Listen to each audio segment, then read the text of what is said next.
Welcome to This Explainer.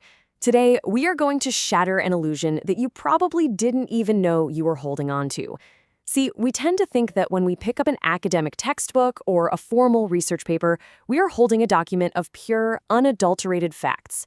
We assume it's 100% objective. But what if I told you that is simply not true? So ask yourself, are the facts you read truly just facts, or are they hiding a secret stance? Let's play detective. Together, we can hunt for the hidden biases, the subtle perspectives, and the subjective interpretations tucked away in almost everything we read. Here's our roadmap for today. First, the illusion of pure objectivity. Second, defining our terms. Third, the linguistic clues of facts. Fourth, spotting the author's stance. Fifth, separating data from interpretation. And finally, evaluating text reliability. All right, Section 1, the illusion of pure objectivity, and why absolutely nothing is 100% neutral. You know, when we read a formal text, it often feels incredibly authoritative, right? Like it's just the absolute truth.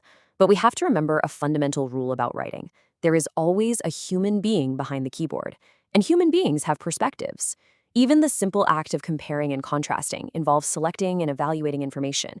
Before an author can even present you with a comparison, they have to decide what facts to include and what to leave out entirely. That simple act of selection means they are already applying a subjective lens to fulfill their specific academic purpose. Moving on to Section 2, defining objectivity and subjectivity. Let's meet our suspects. Okay, so objectivity is our baseline. It is firmly rooted in facts, data, and evidence. It's the cold, hard proof, what can be directly observed or proven. Subjectivity, on the other hand, is the human element. It's an evaluation, a perspective, or a stance based on personal judgment. It's how someone feels or thinks about those facts. Subjectivity is often informed by evidence, sure, but at the end of the day, it remains an interpretation. To put that into perspective, take the cheetah. It is the animal capable of the fastest speeds on land. We can literally measure that with a radar gun, right? It's an objective, verifiable fact. But if I say, it seems to me that Spanish is an easier language to learn than English, well, that is a completely subjective evaluation based on personal experience. It evaluates the world rather than just describing it. And notice that little phrase, it seems to me? That is your first big clue. Section 3, linguistic clues of facts, or as I like to call it, the disguises of objectivity. Writers are often trained to sound like impartial robots. They deliberately scrub the words I or we from their prose, so the facts seem to just magically speak for themselves. They do this through impersonal constructions. They'll use the passive voice, saying, the solution was heated instead of I heated the solution. They use dummy it subjects, like it was possible to interview instead of we interviewed. Or they just blame the data. They use abstract rectors, like the data suggest or table 2 shows, as if the table somehow grew hands and pointed it out to them. Another incredibly sneaky disguise is a technique called nominalization. Basically, this is when an action is frozen and repackaged as a noun. Instead of using a verb to simply say, governments control the economy, a writer will turn that action into a bulky noun phrase. Variations in interest rates are a key instrument in economic control. By turning a real-world process into an object, the writer removes the human agent, in this case, the government, and expresses a really cold, scientific perspective that sounds purely factual. Section 4, spotting the author's stance. Let's look for the fingerprints of subjectivity. We've seen how authors hide behind objective grammar. Now, let's look for the linguistic fingerprints they leave behind that reveal their true stance. The most basic fingerprint is just vocabulary. Words like fact, observation, reporting, and data lean heavily toward objectivity. But the very moment you encounter words like critique, guesswork, interpretation, or prediction, your detective alarm bells should be ringing. The author is stepping away from just reporting and moving straight into subjective evaluation. Authors also use what we call stance adverbials. When a writer says there are, without doubt, short-run consequences, or obviously this results in mistakes, those aren't neutral observations. They are injecting their personal certainty directly into your brain, subtly trying to persuade you to see things their way. Now, on the flip side of absolute certainty is a massive fingerprint called hedging. Academic writers use hedging to soften their statements. They'll use words like probably, might, and may. Why do they do this? Well, mostly to avoid sounding too confident and to protect themselves in case they are proven wrong later. Hedging indicates a lack of absolute commitment to the truth of a statement, which means it is a clear-cut sign of subjective evaluation. Evaluative adjectives are another dead giveaway.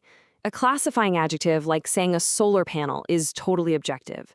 But if an author calls a policy ineffective, irrational, surprising, or unconvincing, they are literally handing you their subjective evidence-based response to an idea.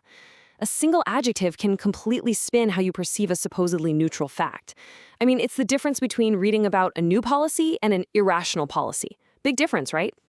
Section 5. Data versus interpretation. Following the evidence. This brings us to a really crucial twist in our investigation. We have to clearly separate the raw data from what the author claims that data actually means. So what exactly is data? It simply refers to information or statistics collected for a research study. It can be quantitative, like numbers from a census, or qualitative, like quotes from an interview. Data itself is the objective foundation. It just is. But here's the thing. Authors don't just dump data on a page and walk away. They guide you through a very specific process. Step 1 is the presentation of the data itself. Step 2 is the evaluation, asking what is actually significant about this data and why. And step 3 is forming a stance based on that evaluation. As a critical reader, you've got to recognize the exact moment when the text stops presenting the raw data and starts interpreting it for you. Finally, Section 6. Evaluating text reliability. Time to build our detective's toolkit. Reliability operates on a spectrum. No text is 100% flawless, but some are definitely way better than others. A university biology textbook in its 3rd edition, that's highly reliable. It has been reviewed by experts over and over again. Now, compare that to a personal blog article on the social sciences written by some random guy on the internet at 3 a.m. The blog is vastly less reliable because it completely lacks that rigorous objective vetting process. To figure out where a text actually sits on that spectrum, you need to ask these critical evaluative questions every single time you read. What is the source? How reliable is the publisher? Is the text written in a balanced way that actually acknowledges other perspectives? Does the author work at a respected research institution?